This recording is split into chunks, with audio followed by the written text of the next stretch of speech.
We were having a brainstorming meeting one day, and Bart Millard, he was there for the brainstorming meeting. He threw out this term that he heard somewhere. He said, "Hey, I heard this term, the afters. You should look up what it means. Like, it kind of has a cool ring to it." And we were like, "Oh, okay, whatever." And but it stayed on our short list. And then one day, I was just thinking through all these names, and I looked up the afters, and I loved what it meant. It's a term from the Middle Ages in England and Ireland, and it was a time when they had class structure. So there was the really wealthy, there was the poor, there was the nobles, and then the servants, and they never really mingled.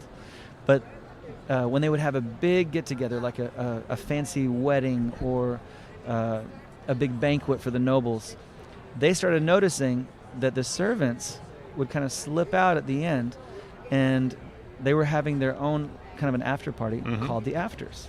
There you go. But the nobles started realizing that's where all the fun was happening, so they started going to the afters. And it was the first time there was a breakdown in the class structure, and everyone kind of dined from the same table. And we love the idea of everyone's invited to the table, because that's how God is with his people. Oh, very cool. Well, Josh, let's talk about your affiliation with the Billy Graham Evangelistic Association.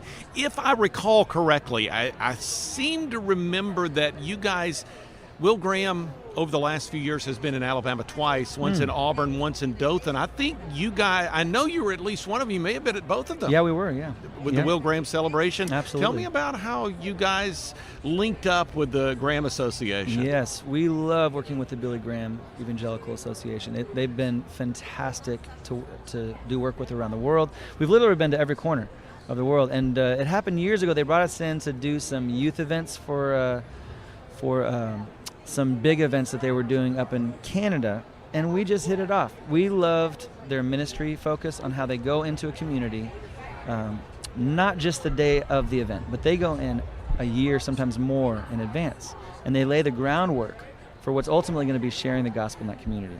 And so they have people on the ground connecting pastors, connecting churches, mobilizing the people in the community, and they do follow-up after. So on the day when the gospel is presented, the town has been prepped and it's been prayed for, and then they have follow-up so that when people give their lives to Jesus, they can get plugged into local churches and find community. And so since then, we have become good friends with Will and Franklin, and we go all over the world with them. We've literally been to the outback of Australia and to Portugal and Norway and Scotland and all over the world. And every single place we've gone with them, we've seen unbelievable amounts of people give their lives to Jesus.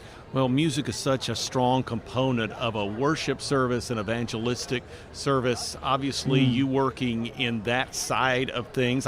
Well, it's one big service, but the music component, that piece is so very, very important. How do you see that from your standpoint?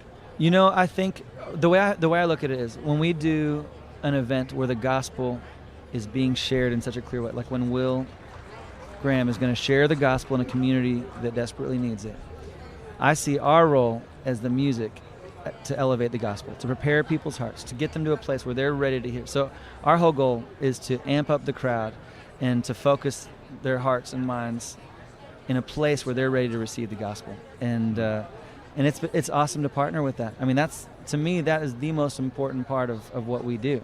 Is it's all about the gospel.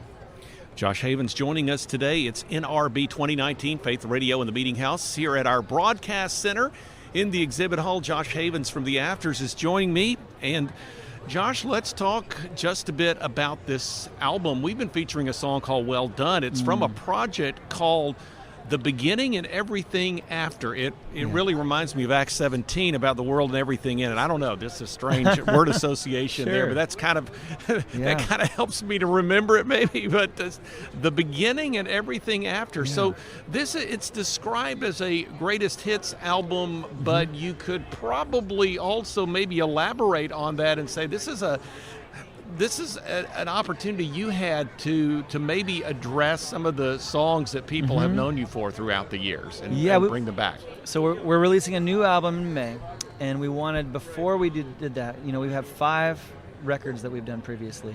And so some of our fans have come in along the way, and some of our fans found us in the later records, and so we wanted something that kind of showed the journey we've been on.